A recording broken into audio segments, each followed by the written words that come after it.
Hello again, it is Chuck, the Libertarian Taoist, here with my second video, at least my second attempt at a video. Anyway, I touched on some things in my introduction, and I ended up rambling and talking about things that I didn't really intend to talk about, but it isn't my intention to actually spend any time at all editing these things. I just want to kind of do this as if I was doing it live, even though I'm not really doing it live, because why not? And I'm just doing it off the top of my head, which also means that no telling how it's going to turn out, which is pretty cool. So anyway, if I'm boring you with this, I apologize, and of course you won't want to subscribe, and you won't want to like or comment on this video at all. I don't know, maybe you'll want to dislike it. That'd be alright, I guess. No, seriously, I'm hoping to improve as I go along and get the hang of what I'm doing. I might even be encouraged to, maybe try taking some notes ahead of time and trying to decide what it is I'm really wanting to talk about before I ever sit down and hit record for this video. So anyway, what I really wanted to talk to you today about is getting more into what philosophical Taoism is for me and how that relates to my ideas as far as libertarianism. And I think, if you're paying attention to the pronouns that I'm using, it is a personal thing and it is an individual thing. And I'm not trying to preach some philosophy. I'm not trying to win any converts. I'm merely living my life, and that's what this is about. It's just me individually living my life and finding people that have similar interests and views and want to live peaceably with their fellow human beings. And that's really what I'm all about. I just want to be able to live my life free, as long as I'm not infringing on someone else's abilities to live their life. I don't see why we would need a state to make life difficult for me, which inevitably is what the state historically does, which is why, of course, I have left minarchism, however you want to say it, the idea of that there can be a limited state behind. It sounded great, but practice hasn't made perfect. Practice has only made it very real to me that wherever the state tries to do good, it really just fucks things up. I apologize for using the word fuck. If that's not part of your vocabulary, then I hope it wasn't offensive to you. It is a part of my vocabulary. I have an extensive vocabulary, and at least extensive for somebody that's living in Missouri. Lots to talk about, really, as far as philosophical Taoism. The idea being that the original handbook, if you will, for philosophical Taoism goes all the way back to the Tao Te Ching, which I post from every day on my Tumblr blog, Libertarian Taoist. And I go to this particular website that posts a new chapter every day from the Tao Te Ching. The Tao Te Ching is not a very long document. It is divided into 81 chapters, but chapters is a misnomer, because when we think of chapters, we think of something a little bit longer than just a few verses. It's really very, very short, very, very sweet, very, very concise. It's something that I'm not, obviously. I've spent 4 minutes and 42 seconds already rambling. So I have a difficult time keeping things short and concise. Lao Tzu, who is traditionally the author of said Tao Te Ching, did have a way with words and keeping it short, concise, and sweet. It is very libertarian, I think, in its approach to life, even though I consider Lao Tzu to be the original libertarian. He didn't use that word. That term hadn't been coined, and back hundreds of years before Jesus of Nazareth walked on the earth. So really, it's just, and I think what he does more than anything else is take time out to observe nature and meditate on what he observes, and recognizing that to everything there is a season, there is one constant, and that is change.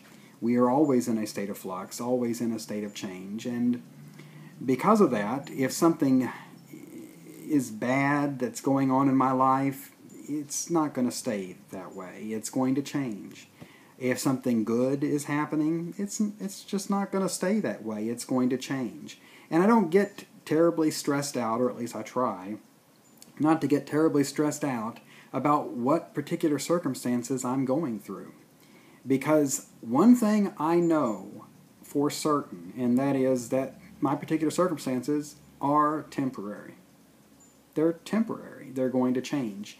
Just as certain as I am that spring follows winter, summer follows spring, autumn follows summer, and then we have winter following autumn, just as certain as I am that with each new day the sun will rise and then the sun will set, the moon rises and sets. We're seeing a constant change and flux. And for me, that observation of nature and that realization that the natural order of things is one of constant change, that I don't need to get all caught up in stress related to what's currently happening, because that is going to change. It's going to change. Not always for the better, necessarily to begin with, and not always for the worst, necessarily to begin with.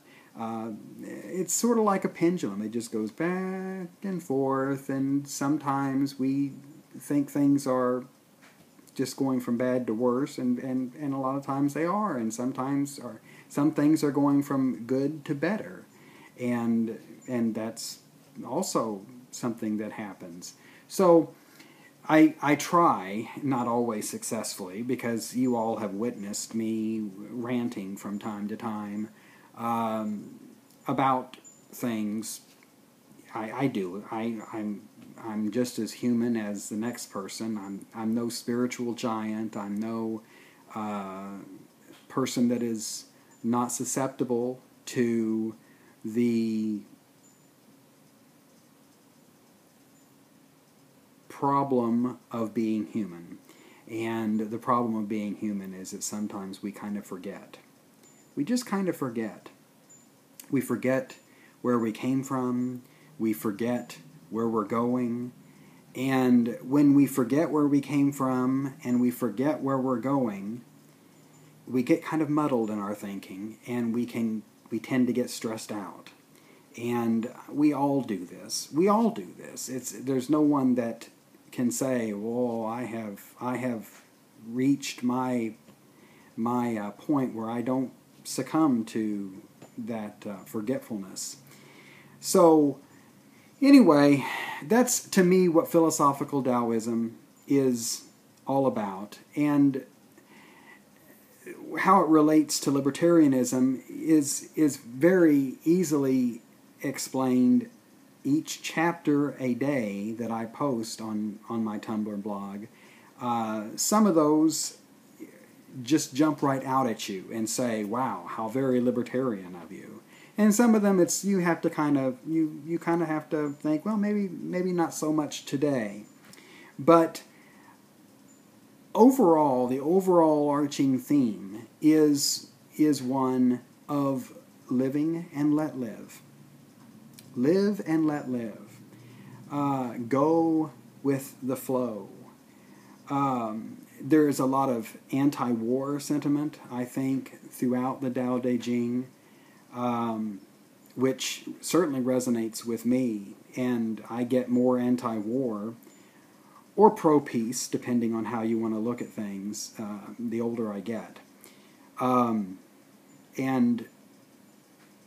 it does frustrate me sometimes when I have friends and family that want me to be patriotic. And by patriotic, they mean they want me to be nationalistic. They want me to be pro-military. Even if I am anti-war, they want me to be pro-military. And I have problems with that. I have problems with acknowledging that I support our troops. You know, this is, for me, how I support our troops. I want every last one of them home. I want them to be given something productive to do instead of destructive to do. Something constructive within their own community. Instead of being used to make imperialism rampant, which I'm just kind of anti-imperialism, and people get frustrated with me when I say that our foreign policy is imperialistic, but it is.